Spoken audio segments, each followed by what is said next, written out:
Hello, അസ്സലാമലൈക്കും. Welcome back. എന്തൊക്കെയുണ്ട് വിശേഷം? സുഖന്നല്ലേ? അപ്പൊ ഇന്നത്തെ നമ്മുടെ പുതിയ വീഡിയോയിലേക്ക് എല്ലാവർക്കും സ്വാഗതം. അപ്പൊ ഇതാ ഞാന് ഇന്ന് വന്നിക്കണത് ഫസ്റ്റ് തന്നെ ഞാനൊരു മെഹന്തി കാണിച്ചു തരാം കേട്ടോ. എന്റെ നാത്തൂന് മോള് ഉണ്ടാക്കണത് കഴിഞ്ഞ പ്രാവശ്യം തന്നെ ഞാൻ ഇതിന് അടുപ്പിച്ചായതുകൊണ്ട് ആർക്കും വാങ്ങാൻ പറ്റിയില്ല എന്നൊക്കെ പറഞ്ഞിട്ടുണ്ടായിരുന്നു. അപ്പൊ ഇതാ ഇത് ഞാൻ അതുകൊണ്ട് കുറച്ച് നേരത്തെ കൊണ്ടുവന്നിക്കണം കേട്ടോ. അപ്പൊ അത് ഞാൻ ഇന്നലെ ഇട്ടിട്ടുണ്ടേനു കേട്ടോ. അപ്പൊ ഞാൻ നഖത്തിലും ഉള്ളിലൊക്കെ ഇട്ടിട്ടുണ്ടേനെ. ഇത് ഇന്ന് വൈകുന്നേരം ആകുമ്പോഴത്തേന് കുറച്ചുകൂടി നിറക്കെ വെച്ചിട്ട് നാളേക്കൊക്കെ ഒന്നുകൂടി നിറം കൂടി വരാണ്ട് ചെയ്യാം.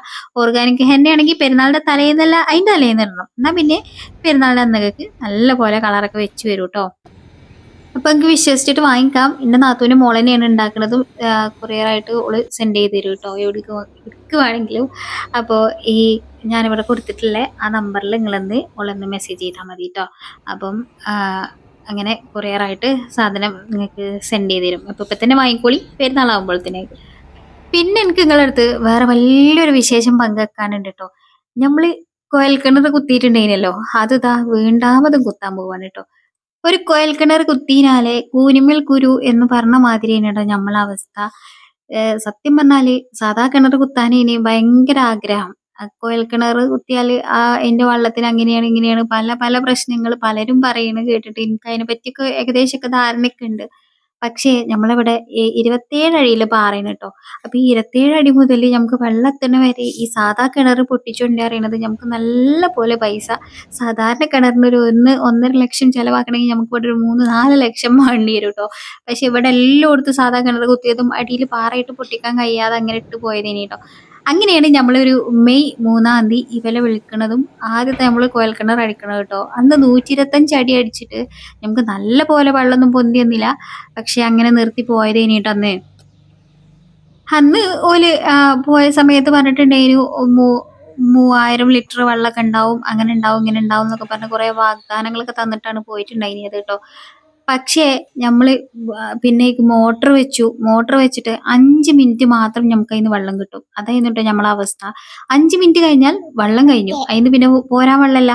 അത് കഴിഞ്ഞ് ഒരു അരമണിക്കൂർ കഴിഞ്ഞിട്ടാണെങ്കിലും നമുക്ക് അതേ 5 മിനിറ്റ്. ഇനിയിപ്പോ രാത്രി ഒന്നും മോട്ടർ ഇടാതെ നമ്മൾ രാവിലെ നീച്ചിട്ട് മോട്ടർ ഇട്ടാണെങ്കിലും ഈ 5 മിനിറ്റ്. അതുകൊണ്ട് നമുക്ക് കാര്യമില്ലല്ലോ. അതുകൊണ്ട് ഓല് വരാ വരാ പറഞ്ഞിട്ട് സംഗതി 3-ാം തീയതി നമ്മൾ കിണർ കുത്തി. 10-ാം തീയതി അതായത് മെയ് 10-ാം തീയതി നമ്മൾ മോട്ടർ വെച്ചു കേട്ടോ. മോട്ടർ വെച്ച അന്ന് തന്നെയാണ് ഇതാണ് കേട്ടോ നമ്മളെ അവസ്ഥ. പിന്നെ ഓലെ വിളിച്ചിട്ട് ഓല് ഇന്ന് വരാ നാളെ വരാന്ന് അങ്ങനെ ഓലെ കാത്തിരിപ്പായിട്ടോ. ഇപ്പൊ ഇന്ന് ഈ കുഴൽക്കിണർ കത്തിയ ദിവസത്തെ ഡേറ്റ് ഞാൻ പറയാം, 19-ാം തീയതി ആണ് കേട്ടോ. അപ്പം ഇനിയിപ്പോ ആ കിണറിൽ തന്നെ വീണ്ടും താത്താൻ വേണ്ടിയിട്ടുള്ള പരിപാടിയാണ്. അപ്പം നമുക്ക് പറ്റിയിട്ടുള്ള ഒന്ന് രണ്ട് മിസ്റ്റേക്സും ഞാൻ നിങ്ങൾക്ക് പറഞ്ഞുതരാം കേട്ടോ. ഞാൻ നിങ്ങളുടെ അടുത്തൊന്നും പറയുന്നില്ല എന്ന് പറഞ്ഞ് നിർത്തിയതാണ്. പക്ഷെ ഈ ചാപ്റ്റർ വീണ്ടും റീ ഓപ്പൺ ചെയ്തപ്പോൾ അത് ഞാൻ വിചാരിച്ചു അത് നിങ്ങളുടെ അടുത്ത് ഷെയർ ചെയ്യാം. കാരണം നമുക്ക് പറ്റിയൊരു അബദ്ധങ്ങളൊന്നും നിങ്ങൾ ഇനിയിപ്പോൾ ആരെങ്കിലുമൊക്കെ ഭാവിയിൽ കുഴൽക്കിണറൊക്കെ അടിക്കുമ്പോഴേ അതൊന്ന് ഓർത്ത് വെക്കാൻ നല്ലതാവുമല്ലോ. അത് വിചാരിച്ചിട്ടാണ് ഞാൻ ഷെയർ ചെയ്യാന്ന് പറഞ്ഞത് കേട്ടോ. അപ്പൊ ഈ 5 മിനിറ്റ് വെള്ളം കൊണ്ട് നമുക്ക് വേനൽക്ക് നമുക്ക് എന്തായാലും കരുതി നിൽക്കാൻ പറ്റൂല. അപ്പൊ അതുകൊണ്ട് ആ ടീം തന്നെയാണ് വീണ്ടും വന്നിട്ട് നമുക്ക് ആ കിണർ തന്നെ താത്തി തരാൻ വേണ്ടിയിട്ട് പോണത് കേട്ടോ. അപ്പൊ ആ ഒരു 5 മിനിറ്റ് കൊണ്ട് നമുക്ക് ഒരു ടാങ്ക് പോയിട്ട് അര ടാങ്ക് കഷ്ടിയെന്ന് അറിയുള്ളൂ. ഞങ്ങൾ ടാങ്ക് ഒക്കെ അടിച്ചൊന്നും നോക്കിയിട്ടില്ല. പക്ഷെ ഞങ്ങൾ വേറെ ടാങ്ക് വെച്ചുകൊണ്ട് അതിക്കൊക്കെ ഞങ്ങൾ ഒരു ശ്രമമൊക്കെ നടത്തി എത്ര വെള്ളം ഉണ്ടാവും എന്ന് ഏകദേശം ഞങ്ങൾക്ക് കണക്കൊക്കെ ഞങ്ങൾ കൂട്ടി വെച്ചിട്ടുണ്ടായിരുന്നു കേട്ടോ. പക്ഷെ എങ്ങനെയായാലും നമുക്ക് നമ്മളെ 1000ന്റെ ടാങ്ക് ഒന്നും നിറയണ അത്ര വെള്ളമൊന്നും നമുക്ക് കിട്ടിയിട്ടുണ്ടായിരുന്നില്ല. അങ്ങനെ രണ്ടാമതും അതന്നെ താത്തുകയാണ്. പക്ഷെ ഞാൻ പറഞ്ഞ പോലെ തന്നെ നമ്മൾ മോട്ടർ ഇട്ട് കഴിഞ്ഞ് ആ വെള്ളം കഴിഞ്ഞ് അരമണിക്കൂർ കഴിഞ്ഞാലും അതേ സെയിം 5 മിനിറ്റ് വെള്ളം നമുക്ക് കിട്ടും ഈ ഒരു കിണറ്റിൽ നിന്ന്. അപ്പം അതിൽ നിന്ന് വെള്ളം ഉണ്ടായി വരുന്നുണ്ട്. പക്ഷെ വെള്ളത്തിന് വന്ന് നിൽക്കാൻ മാത്രമുള്ള സ്പേസ് അതിലില്ല. ശരിക്കും നമുക്ക് പറ്റിയ ഒന്നാമത്തെ മിസ്റ്റേക്ക് എന്താന്ന് ഞാൻ പറയട്ടെ. നമ്മള് എവിടെയെങ്കിലും നമുക്ക് അറിയണ പരിചയത്തിലുള്ളോലെ ഈ ഒരു പണിക്ക് വിളിക്കുക. അല്ലെങ്കിൽ നമ്മള് അത് പിന്നെ നല്ല പോലെ നമ്മൾ അതിന്മേൽ പെടും. നമുക്ക് എവിടെയെങ്കിലും പരിചയത്തിൽ അറിയണമല്ലോ അങ്ങനെയൊക്കെ എങ്ങനെയെങ്കിലൊക്കെ ഉണ്ടെങ്കിൽ ഓലെ വിളിക്കണതായിരിക്കും ഏറ്റവും നല്ലത്. ഇവര് പിന്നെയും കുറച്ചൊന്ന് വില കുറച്ച് പറഞ്ഞപ്പോഴാണ് ഞങ്ങൾ ഇവരെ പിടിച്ചത് കേട്ടോ. ഇവരെ ഞങ്ങൾക്ക് കിട്ടിയത് എങ്ങനെയാ വെച്ചെങ്കിൽ ഫേസ്ബുക്കിൽ കുഞ്ഞിട്ട് നമ്പർ കണ്ട് അങ്ങനെ തൃശ്ശൂരിലുള്ള ഒരാൾക്കാണ് വിളിച്ചിട്ടുണ്ടായിരുന്നത്. അപ്പൊ അങ്ങനെ ആള് ഇവിടെ ഞമ്മക്ക് പരിസരത്തിലെ ഒരു നമ്പർ പറഞ്ഞതാണ് കേട്ടോ. ആ തൃശ്ശൂരത്തെ ആള് ഞങ്ങൾ നല്ല പോലെ സപ്പോർട്ട് ചെയ്തിട്ടുണ്ടായിരുന്നു കേട്ടോ. രണ്ടാമത് ഇങ്ങനും കിണർ ഇങ്ങനെ ആയി എന്ന് പറഞ്ഞപ്പോൾ ഈ നമുക്ക് ഇവിടെ കുത്താൻ വന്ന അയാളെ വിളിച്ചിട്ട് അയാളെന്നെ കാര്യങ്ങളൊക്കെ പറഞ്ഞിട്ട് അങ്ങനെ ആള് നമുക്ക് നല്ലപോലെ സപ്പോർട്ടായി നിന്നിട്ടുണ്ടായിരുന്നു കേട്ടോ. ആ തൃശ്ശൂരത്തെ ആള് നമുക്ക് പറ്റെന്താ വെച്ചാല് ഓല് നമുക്ക് അടിക്കണക്കിലാണ് കേട്ടോ പറഞ്ഞിട്ടുണ്ടെങ്കിൽ ഒരടിക്ക് ഇത്ര അപ്പൊ ആ ഒരു കണക്കിലാണ് കേട്ടോ. പക്ഷെ ഓല് വെള്ളം നമുക്ക് 44 അടിയിൽ വെള്ളം കണ്ട് ചെറുതായിട്ട് കണ്ടു തുടങ്ങിയത് അപ്പൊ മുതൽ ഒരു മണിക്കൂറിന് അടിക്കണം എന്ന് പറഞ്ഞു. അപ്പൊ പിന്നെ കുഞ്ഞുട്ടി ഞാൻ സമ്മതിച്ചാതായപ്പോ പിന്നെ ഒരു 125 അടിയൊക്കെ ആയപ്പോ ഇവര് പറഞ്ഞു അനക്ക് അത്ര വെള്ളം ഉണ്ടാവും ഇത്ര വെള്ളം ഉണ്ടാവും നമുക്ക് നിർത്തിയല്ലേ പറഞ്ഞപ്പോ അങ്ങനെ നിർത്തിച്ചതേനി കേട്ടോ. പക്ഷെ നല്ല പൊട്ടത്തരേനി അത് ഞാൻ നിങ്ങൾക്ക് തുറന്ന് പറഞ്ഞിരുന്നെന്ന് വെച്ചാൽ നിങ്ങൾക്ക് അങ്ങനെ ഭാവിയിൽ അങ്ങനെ ഒരു എന്താണ് ഇത് വരാണ്ടിരിക്കാൻ വേണ്ടിയിട്ടാണ് കേട്ടോ. ആർക്കെങ്കിലും കുത്താൻ ആഗ്രഹമുള്ളോല് അങ്ങനെ ഒരു അബദ്ധം ചെയ്യരുത്. ഒന്നല്ലെങ്കിൽ വെള്ളം നല്ലോണം അതിൻ്റെ ഉള്ളിൽ നിന്ന് പൊന്തി വരും, നല്ല പോലെ പൊന്തി വരുന്ന അത്രയും താത്ത, അല്ലെങ്കിൽ ഒരു 200 അടിയിൽ കൂടുതൽ വെള്ളത്തിൽ അത്യാവശ്യം നിൽക്കാനുള്ള സ്പേസിൽ വെള്ളം നിൽക്കാൻ മാത്രമുള്ള സ്പേസിൽ കുത്തിത്താത്ത, അതാണ് ആ ഒന്ന് രണ്ട് ഓപ്ഷനേ ഇതിന് ഉള്ളൂ ട്ടോ. അതൊക്കെ നമുക്ക് സത്യം പറഞ്ഞാൽ നമ്മൾ അനുഭവത്തിൽ വന്ന് നമ്മൾ പഠിച്ച പാഠങ്ങളാണ് അത് ട്ടോ. സത്യം പറഞ്ഞാൽ ഈ ഒരു മെയ് മാസം ഞാൻ കല്യാണവും വൈബും ഒക്കെ നിങ്ങളടുത്ത് ഷെയർ ചെയ്തല്ലോ. പക്ഷെ ശരിക്കും ഞാനും കുഞ്ഞുട്ടി ഉള്ളിൽ ഉരുകിന ഒരു സമയേനി ട്ടോ. കാരണം വെള്ളത്തിന് അത്രത്തോളം ബുദ്ധിമുട്ട് നമ്മൾ അനുഭവിക്കണോടുകൂടി ഇങ്ങനെ ഒരു കുത്തിയ കിണർ ഇങ്ങനെ ആകാന്ന് പറയുമ്പോൾ എന്താണ് അവസ്ഥന്ന് എനിക്ക് പറഞ്ഞുതരാൻ പറ്റൂല. അമ്മാതിരി ട്ടോ. ഇന്നലെ ഒന്നും ശരിക്കും ഞാൻ ഉറങ്ങിയിട്ടല്ല, ഇന്ന് ഇവല് വരും അറിഞ്ഞതിന് ശേഷം എനിക്ക് ഉറക്കേ ശരിയായിട്ടുണ്ടായില്ല കേട്ടോ. എങ്ങനെയെങ്കിലും ഒന്ന് നേരം വെളുത്ത് കിട്ടിയാൽ മതി എന്നുള്ള അവസ്ഥേനി. പിന്നെ ഒരാള് വന്ന് തൊട്ട് വെച്ചൊരു കിണറിൽ നമ്മൾ വേറൊരാളെ കൊണ്ടുമ്പോൾ ഓൽക്ക് എക്സ്ട്രാ നമ്മൾ പൈസ കൊടുക്കേണ്ടി വരും. കാരണം ആദ്യം നമ്മൾ ഓലെ വിളിച്ചില്ല എന്നുള്ള ഒരു ഇതുകൊണ്ട്.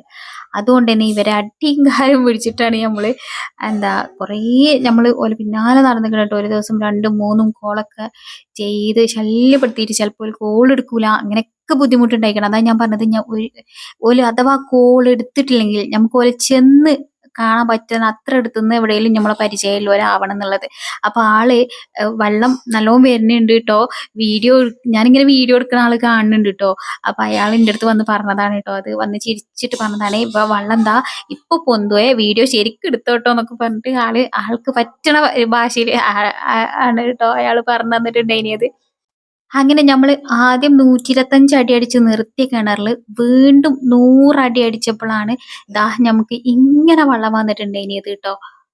ഇങ്ങനൊന്ന് വെള്ളം പൊന്തി കാണാൻ അന്ന് കുറേ ആഗ്രഹിച്ചതേനി ട്ടോ.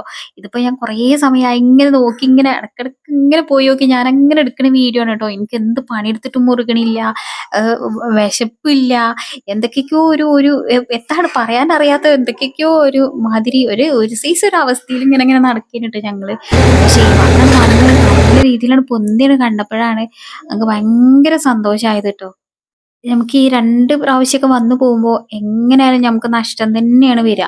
പക്ഷെ ചിലപ്പോ അത് നിമിത്തേകാരം പടച്ചോന് ഒറ്റയടിക്കൊന്നും എന്റെ ആ കാര്യം സാധിച്ചു തരൂല. കുറച്ചൊന്ന് തല ചുറ്റി വളഞ്ഞിട്ടൊക്കെ വന്നിട്ട് ശരിയാക്കി തരാന്ന് പടച്ചോന്റെ ആ ഒരു തീരുമാനം. പക്ഷെ എന്നാലും കുഴപ്പമില്ല, അൽഹംദുലില്ലാ. കുറച്ചൊന്ന് ഞങ്ങൾ ഇടങ്ങേറായാലും പിന്നെ അത് നല്ല പോലെ വെള്ളമൊക്കെ വന്നിട്ടുണ്ടായിനി ട്ടോ. അതിന്റെ ഇടയില് ഒക്കെ ഈ ഒരു ചെറിയ രീതിയിൽ ഇങ്ങനെ വെള്ളം വന്നുകൊണ്ട് കഴിഞ്ഞു കേട്ടോ. കുറേ സമയം അങ്ങനെ കഴിഞ്ഞു, ഒരു 2-3 മണിക്കൂർ അങ്ങനെ തന്നെ കഴിഞ്ഞു കേട്ടോ. പക്ഷെ ഒരു 4ാമത്തെ മണിക്കൂർ ഇങ്ങോട്ട് കഴിയാൻ സമയമായപ്പോ വെള്ളത്തിന്റെ ഒഴുക്ക് ഇങ്ങനെ നമ്മൾ മഴ പെയ്തിട്ടില്ല, വെള്ളം ഇങ്ങനെ ഒഴുകണ ഇങ്ങനെ കൂടി കൂടി കൂടി തന്നെ അതേപോലെ കേട്ടോ. പിന്നെ 5ാമത്തെ മണിക്കൂറിൽ ഇതാ വെള്ളം എടുത്ത് എറിയേനി കേട്ടോ.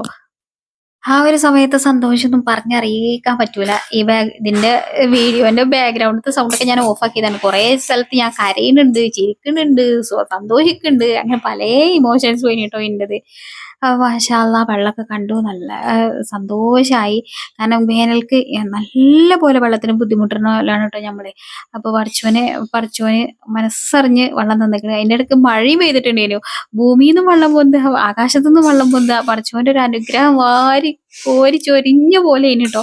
ഇത്രയും ദിവസം നമ്മള് മനസ്സെട്ടങ്ങേറ് അതിന് പടച്ചോൻ ഒന്നിച്ച് സന്തോഷം തന്ന പോലത്തെ ഒരു അവസ്ഥ ട്ടോ. അപ്പം എന്തായാലും പടച്ചോന് വെള്ളമൊക്കെ കാണിച്ചു തന്നു. വേനൽക്ക് വെള്ളം കൊണ്ട് ബുദ്ധിമുട്ടുന്നവർക്ക് മനസ്സൊഴിഞ്ഞ് വെള്ളം അടിച്ചു കൊടുക്കാനുള്ള സന്മനസ്സും, അതേപോലെ തന്നെ നമുക്ക് എല്ലാവർക്കും കൊടുക്കാൻ മാത്രമുള്ള വെള്ളവും ഒക്കെ നമ്മളെ കിണറ്റിൽ പടച്ചോൻ തന്ന് അനുഗ്രഹിക്കട്ടെ എന്ന് ആത്മാർത്ഥമായി ദുആ ചെയ്യാണ്. അപ്പൊ 2 പ്രാവശ്യമൊക്കെ അടിക്കേണ്ടി വന്നെങ്കിലും നമ്മളെ കിണറ്റിൽ ഇങ്ങനെയൊക്കെ വെള്ളം പൊന്തി വന്ന് കണ്ടപ്പോൾ ഭയങ്കര സന്തോഷമായിട്ടുണ്ടായിരുന്നു ട്ടോ. അപ്പൊ ഞാൻ പറഞ്ഞ് നിങ്ങൾ ആരെങ്കിലുമൊക്കെ കുഴൽക്കിണർ അടിച്ചിട്ടുണ്ടെങ്കിൽ ഞാൻ ഈ പറഞ്ഞ 2, 3 ആ ഒരു കാര്യങ്ങളൊന്ന് ഓർത്ത് വെക്കുക. നിങ്ങൾ ആ ഒരു സമയത്ത് ഈ വീഡിയോ വന്ന് സെർച്ച് ചെയ്തിട്ടെങ്കിലും കണ്ടാൽ ഞാനേ അങ്ങനെയും വിചാരിച്ചു ട്ടോ.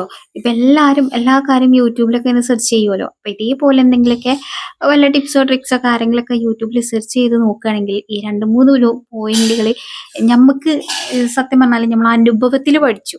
ഇനിയിപ്പോ നമുക്ക് വേറൊരാൾക്കുണ്ടെങ്കിൽ ഇതാ ഇങ്ങനെ ഇങ്ങനെയൊക്കെ ഉണ്ട് എന്ന് പറഞ്ഞു കൊടുക്കാൻ പറ്റുമല്ലോ. അപ്പൊ ചിലതൊക്കെ നമ്മൾ സ്വന്തം അനുഭവിച്ച് പഠിക്കും. ചിലതൊക്കെ നമ്മൾ വേറൊരാളുടെ അനുഭവത്തിൽ നിന്ന് ഇങ്ങനെയൊക്കെ വരാണ്ട് എന്ന് മനസ്സിലാക്കുമല്ലോ. അപ്പൊ ആ ഒരു രീതിക്ക് നമ്മുടെ വീഡിയോ ഉപകാരപ്പെട്ടോട്ടെ എന്ന് വിചാരിച്ചിട്ടാണ് ഞാൻ ഈ വീഡിയോയിൽ ഇങ്ങനെ കാര്യങ്ങളൊക്കെ പറഞ്ഞത് കേട്ടോ. നമുക്ക് ഇനിയിപ്പോ കുട്ടികളോടോ അതോ നമ്മളോടോ ഒന്നും ഇനിയിപ്പോ നമുക്കൊന്നും പറഞ്ഞിട്ടും കാര്യമില്ല. ചിലപ്പോ നമ്മള് ഇത് ഇങ്ങനെ പഠിച്ചോനിങ്ങനെ വിചാരിച്ചത് ഈ കാര്യം പഠിച്ചോന് ഏകി അതുപോലെ വരുള്ളൂ. പക്ഷെ കുറച്ച് വൈകിട്ടാണെങ്കിലും പഠിച്ചോൻ നല്ല സന്തോഷം തന്നു. അത് മതി. അപ്പൊ വീണ്ടും കാണാം. അസ്സലാമു അലൈക്കും. Bye bye.